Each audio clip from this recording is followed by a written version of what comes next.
Bonjour Monsieur Fautra, comment allez-vous? Oui, bonjour. Ça Alors, va, très bien. on a reçu un communiqué de presse, donc je vais laisser vous présenter à la population et nous dire qu'est-ce qui se passe exactement. Alain Fautra, vice-président de la Fédération nationale du transport de voyageurs. Ce qui se passe, c'est que ça fait 2 mois qu'on tergiverse avec le préfet et les différentes instances par rapport aux différentes augmentations des prix de l'essence qu'on subit depuis la guerre en Iran. Et rien n'avance, hein, rien n'avance malgré les différentes annonces qui ont pu être faites par les instances, que ce soit les 20 centimes, que ce soit les différentes mesures qui ont été proposées.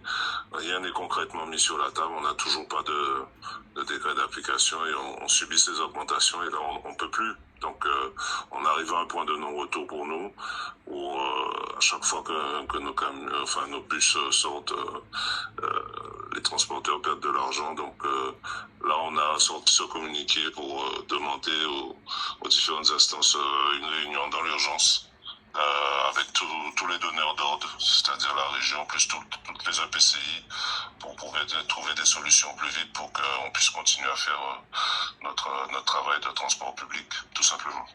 Donc, la première fois, il y a eu une première réunion, donc visiblement, vous n'avez pas eu de baisse. Là, aujourd'hui, vous revenez avec une demande urgente de cette réunion, donc vous dites déjà, vous annoncez déjà que d'ici la semaine prochaine, que les bus scolaires et urbains risquent de ne pas pouvoir fonctionner. Est-ce que vous nous confirmez cela? Oui, c'est exactement ce que dit le communiqué. On attend que cette réunion soit provoquée en urgence parce que tout simplement, les transporteurs ne vont pas pouvoir assurer leur service si ça continue comme ça. Très clairement, tous les transporteurs à l'heure actuelle, lorsque vous voyez des bus dans la rue, sortent en perdant de l'argent, tout simplement. À chaque fois qu'un bus démarre, on perd de l'argent. Donc on va clairement pas pouvoir continuer dans ce sens-là. Donc il nous faut dans l'urgence une réunion, que ce soit demain, que ce soit après-demain. On est prêt à se rencontrer à tout moment pour travailler. Mais oui, les 2 premières réunions qui ont pu être faites n'ont pas été concluantes. C'était plus des réunions d'annonce que des réunions de négociation réellement. Et là, il faut vraiment qu'on trouve un terrain d'entente avec les donneurs d'ordre pour pouvoir continuer notre mission de service public. Alors, est-ce que vous avez déjà travaillé en amont, vous, sur des solutions prêtes à apporter effectivement, que ce soit à la région ou à l'État? Oui, on a, bien évidemment, en tant que professionnels, nous avons déjà des solutions. Après, on va pas se mettre à la place des donneurs d'ordre. C'est à eux de déjà nous donner les solutions qu'eux envisagent, qu'on puisse en discuter. Et dans le cadre de la négociation, on avancera nos pistes également. Mais très clairement, dans l'état actuel des choses, on ne peut pas continuer comme ça. On a répondu à certains marchés. Au moment où on y a répondu, l'essence était à 1,60 €. Donc on a répondu sur cette base. Je ne vais pas vous faire un cours d'économie, mais lorsqu'on fait un prix en tant que transporteur, l'essence joue pour une grande part et on se base sur les prix de l'essence au jour J.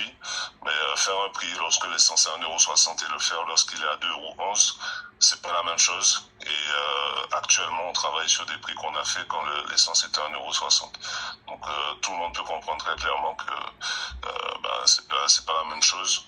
On est sur des véhicules qui consomment énormément, entre 40 et 50 litres au 100. Donc l'essence est le premier poste de dépense de transporteur.